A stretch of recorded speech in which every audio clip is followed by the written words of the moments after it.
Hello friends, நான் உங்கள் ஆயிஷாஸ் கலையரசி. இந்த வீடியோவில் இன்றைக்கி என்ன பார்க்க போகிறோம் அப்படின்னு பார்த்தீங்கன்னா, டிஎன் பேப்பர் 2க்கான சைக்காலஜியில் யூனிட் 1ல் இருக்கக்கூடிய இம்பார்ட்டண்டான டாபிக்ஸ் பார்க்க போகிறோம். ஃபஸ்ட் யூனிட் 1ல் என்னென்ன டாபிக் இருக்குது அதை பற்றி சொல்கிறேன்.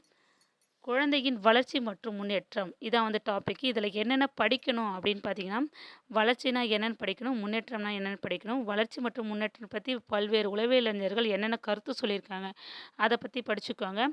அடுத்து வளர்ச்சி மற்றும் முன்னேற்றம் பற்றிய கொள்கைகள், ஏதாவது கொள்கைகள் அல்லது கோட்பாடுகள் இருந்தால் அதை படிச்சுக்கோங்க. முக்கியமாக என்ன படிக்கணும் அப்படின்னா, குமரப்பருவம் தான் படிக்கணும். குமரப்பருவத்தில் 2 கொஸ்டின்ஸ் கம்பல்சரி கேட்டிருக்காங்க.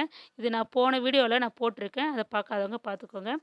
அடுத்து வேறு என்ன அப்படின்னா, வளர்ச்சி மற்றும் முன்னேற்றத்தின் முக்கிய பரிமாணங்கள். அதுக்குள்ளே என்னென்ன டாபிக் வரும் அப்படின்னு பார்த்தீங்கன்னா, உடல் வளர்ச்சி, அறிவு வளர்ச்சி, ஒழுக்க வளர்ச்சி, மனவெழுச்சி வளர்ச்சி, சமூக வளர்ச்சி. இதுலேருந்து கம்பல்சரி ஒரு கொஸ்டின்ஸ் கேட்குறாங்க. ஒவ்வொரு வருஷமும் டிஎன் பேப்பர் 2 எக்ஸாமில் இந்த கொஸ்டின்ஸ் கேட்குறாங்க. இப்போ நம்ம எந்த டாபிக் பார்க்க போகிறோம் அப்படின்னு பார்த்தீங்கன்னா, டெவலப்மெண்டல் ஸ்டேஜஸ் ஆஃப் சில்ட்ரன், குழந்தைகளின் வளர்ச்சி நிலைகள் அல்லது பருவங்கள். இதை பற்றி தான் பார்க்க போகிறோம். இப்போ வளர்ச்சி பருவங்கள் அப்படின்னா என்ன அப்படின்னா, ஒவ்வொரு உயிரும் உணர்ச்சிகளும் உள்ள விலங்குகளைப் போன்று மனிதனும் வளர்ச்சி அடையும் உயிரின்னு சொல்லியிருக்காங்க. அப்போ பிறப்பு முதல் இறப்பு வரை தொடர்ச்சியாக பல மாறுதல்களை மனிதன் அடைந்து கொண்டே போகிறான் இல்லையா? அப்போ இந்த மனித வளர்ச்சியில் ஏற்படும் இத்தகைய மாறுதல்களை ஒரு குறிப்பிட்ட சில நிலைகளாக பிரித்தறிஞ்சிருக்காங்க. அதான் உளவியல் அறிஞர்கள் பிரிச்சிருக்காங்க. எப்படின்னா, வளர்ச்சி பருவங்கள் அப்படின்ற டாபிக் வச்சு பிரிச்சிருக்காங்க. இதுதான் வளர்ச்சி பருவங்கள்னு சொல்கிறாங்க. மனித வளர்ச்சியில் ஏற்படும் மாறுதல்களையோ மாறுதல்களை ஒரு குறிப்பிட்ட சில நிலைகளாக பிரிச்சிருக்காங்க. அதுதான் வளர்ச்சி பருவங்கள் அல்லது வளர்ச்சி நிலைகள் அப்படின்னு சொல்கிறோம். இப்போ வளர்ச்சி என்பது தொடர் நிகழ்வுகளின் தொகுப்பு அப்படின்னு சொல்கிறாங்க. இப்போ கல்வியின்றி வளர்ச்சி ஏற்படும். ஆனால் அது எப்படி இருக்கும் அப்படின்னு பார்த்தீங்கன்னா, அவ்வளர்ச்சி மனிதனை மற்ற விலங்குகளிலிருந்து வேறுபடுத்தி காட்டுவதா அமையாது அப்படின்னு சொல்லியிருக்காங்க. இப்போ கல்வியின்றி வளர்ச்சி ஏற்படும். ஆனால் அவ்வளர்ச்சி மனிதனை மற்ற விலங்குகளிலிருந்து வேறுபடுத்தி காட்டுவதாக அமையாது அப்படின்னு சொல்லியிருக்காங்க.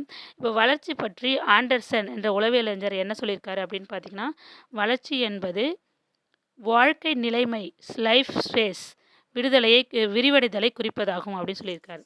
வளர்ச்சி எனப்படுவது வாழ்க்கை நிலைமை விரிவடைதலை குறிப்பது. படிப்படியாக சுதந்திரத்துடனும் கட்டுப்பாடுடனும் செயல்படுதல் வளர்ச்சியின் அறிகுறி அப்படின்னு ஆண்டர்சன் சொல்லியிருக்காரு. அடுத்து வேற என்ன சொல்லியிருக்காரு அப்படின்னு பார்த்தீங்கன்னா, மனித வளர்ச்சியில் 5 வித முன்னேற்றங்கள் காணப்படுது. இவை ஒன்றோடு ஒன்று இணைந்தவை அப்படின்னு சொல்லியிருக்கார். யார் சொல்லியிருக்காங்க அப்படின்னா, ஆண்டர்சன் சொல்லியிருக்காரு. அது என்னென்ன 5 முன்னேற்றங்கள் அப்படின்னு பார்க்கலாம். ஃபஸ்ட்டு என்னன்னா, புலன் உணர்ச்சிகளை தொகுத்தறிதலில் ஏற்படும் முன்னேற்றம். புலன் உணர்ச்சிகளை தொகுத்தறிதலில் ஏற்படும் முன்னேற்றம். அடுத்தது, நடத்தையின் இயல்புகளிலும் வகைகளிலும் தோன்றும் முன்னேற்றம். அவங்களுடைய நடத்தையிலும் இயல்புகளிலும் வகைகளிலும் தோன்றும் முன்னேற்றம். தேர்டாக என்ன பார்க்குறோம் அப்படின்னா, செயல்படும் முறைகள் உயர்நிலைப்படுவதால் எழும் முன்னேற்றம். செயல்படும் முறை, அவர் செய்கின்ற செயல்கள் உயர்நிலைப்படுவதால் எழும் முன்னேற்றம். அடுத்தது, கடந்த கால அனுபவங்களை மனதில் கொண்டு எதிர்காலத்திற்கு திட்டமிடுவதால் தோன்றும் முன்னேற்றம். கடந்த கால அனுபவங்களை மனதில் வச்சுக்கிட்டு எதிர்காலத்துக்கு திட்டமிடுவதால் தோன்றும் முன்னேற்றம்.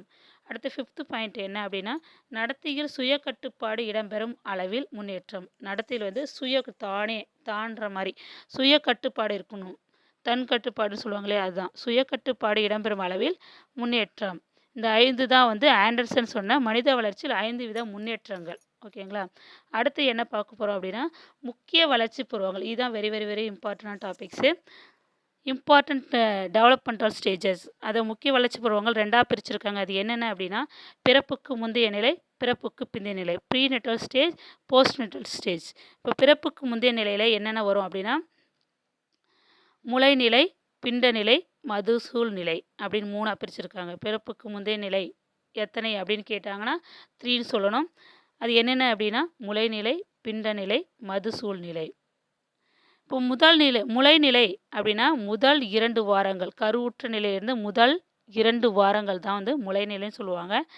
பிண்ட நிலைனா என்ன சொல்லுவாங்கன்னா, 2 முதல் 8 வாரங்கள் வரை பிண்டநிலை சொல்லுவாங்க. மதுசூல் நிலை என்ன சொல்லுவாங்கன்னா, 9 வாரம் முதல் பிறப்பு வரை மதுசூல் நிலை அப்படின்னு சொல்லுவாங்க. இந்த வாரங்கள் நாட்கள்லாம் பார்த்துக்கோங்க. இதெல்லாம் எக்ஸாமில் கேட்கக்கூடியது. பிறப்புக்கு முந்தைய நிலை 3ஆக பிரிச்சிருக்காங்க. என்னென்ன அப்படின்னா, முளைநிலை, பிண்டநிலை, மது சூழ்நிலை. இதெல்லாம் வந்து பிறப்புக்கு முன்னாடி கருவுற்ற தாயின் கருவில் இருக்கு இல்லையா குழந்தை, அதனுடைய நிலை எப்படி இருக்குது அதை தான் சொல்லியிருக்காங்க. முளைநிலை, பிண்டநிலை, மது சூழ்நிலை. முளைநிலைனா முதல் 2 வாரங்கள், கருவுற்ற நிலையிலிருந்து முதல் 2 வாரங்கள். பிண்டநிலைனா 2 முதல் 8 வாரங்கள் வரைன்னு சொல்லியிருக்காங்க. மது சூழ்நிலைனா 9 வாரம் முதல் பிறப்பு வரை.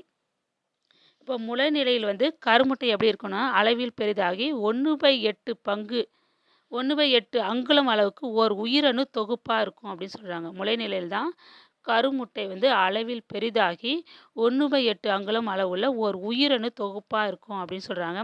இதற்கு பின்னாடி அடுத்தது வந்து 8வது வாரம் வரையில் வந்து இந்த பிண்ட நிலையில் பல்வேறு உறுப்புகள் வந்து வளர்ச்சி அடையும், உருப்பெறும் அப்படின்னு சொல்லியிருக்காங்க.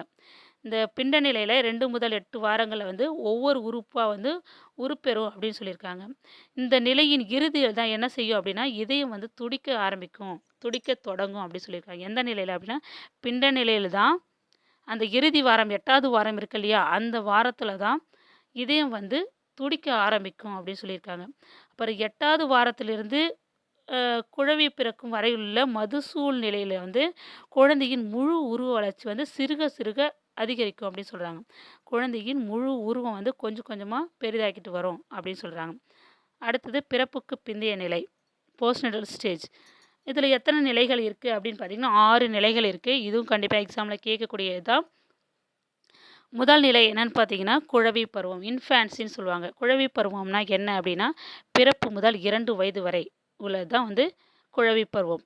குழந்தை பிறந்தது முதல் 2 வயது வரை தான் குழவி பருவம்னு சொல்லுவாங்க. அடுத்தது என்னென்னா 2வதா குழந்தை பருவம் அல்லது பிள்ளை பருவம், அதை வந்து சைல்டுஹுட்னு சொல்லுவாங்க. அதில் 2ஆக பிரிச்சிருக்காங்க. என்னென்ன அப்படின்னா முன் குழந்தை பருவம், பின் குழந்தை பருவம். முன் குழந்தை பருவம்னா 3 முதல் 6 வயது வரை தான் முன் குழந்தை பருவம். பின் குழந்தை பருவம் அப்படின்னா 7 வயது முதல் 10 வயது வரை தான் பின் குழந்தை பருவம். அடுத்து 3வதா என்ன அப்படின்னா குமரப்பருவம், அடலசன்ஸ் சொல்கிறாங்க இல்லையா, அதை வந்து 3ஆக பிரிக்கலாம். என்னென்னா முன் குமரப்பருவம், குமரப்பருவம், பின் குமரப்பருவம். முன் குமரப்பருவம் அப்படின்னா எந்த வயசு வரைக்கும் அப்படின்னா 11 வயசு முதல் 13 வயசு வரை, அதான் வந்து முன் குமரப்பருவம். குமரப்பருவம்னா 13 வயது முதல் 15 வயது வரை வந்து குமரப்பருவம். பின் குமரப்பருவம்னா 16 வயது முதல் 19 வயது வரை. அடுத்து 4th என்ன, இது வந்து எக்ஸாமில் கேட்டிருக்காங்க. முன் குமரப்பருவம் எந்த வயது, பின் குமரப்பருவம் எந்த வயது, குமரப்பருவத்தினுடைய வயது என்ன, இதெல்லாம் வந்து எக்ஸாமில் கேட்குறாங்க. இது கண்டிப்பாக இந்த வயதுங்களை படிச்சுக்கோங்க. அடுத்து முதிர் பருவம் 4வதா. முதிர் பருவத்தை 2ஆக பிரிக்கிறாங்க. என்ன அப்படின்னா முன்முதிர் பருவம், பின்முதிர் பருவம். அது பின்முதிர் பருவம் அல்லது நடுவயதுன்னு சொல்லலாம். இப்போ முன்முதிர் பருவம் அதுக்கான வயது என்ன அப்படின்னு பார்த்தீங்கன்னா 20 வயது முதல் 29 வயது வரை. இப்போ பின்முதிர் பருவம் அதற்கான வயது என்னென்னா 30 வயது முதல் 50 வயது வரை. அடுத்தது வந்து 5th என்னென்னா தளர்வு பருவம். தளர்வு பருவம்னா 50 முதல் 60 வயது வரை, அதான் வந்து தளர்வு பருவம்னு சொல்லுவாங்க. 6th என்னென்னா முதுமை பருவம். முதுமை பருவம்னா 60 வயதிலிருந்து இறப்பு வரை, அதை வந்து முதுமை பருவம். ஃபஸ்ட்டு என்னென்ன பருவம் அப்படின்னா குழவி பருவம், பிறப்பு முதல் 2 வயது வரை. குழந்தை பருவம் அல்லது பிள்ளை பருவம் அப்படின்னா 3 வயதுல 10 வயது வரை. அது 2த்தையும் சேர்த்து வச்சு சொல்கிறேன். முன் குழந்தை பருவம், பின் குழந்தை பருவம் 3 வயது முதல் 10 வயது வரை. அடுத்து குமரப்பருவம்னா 11 வயது முதல் 19 வயது வரை.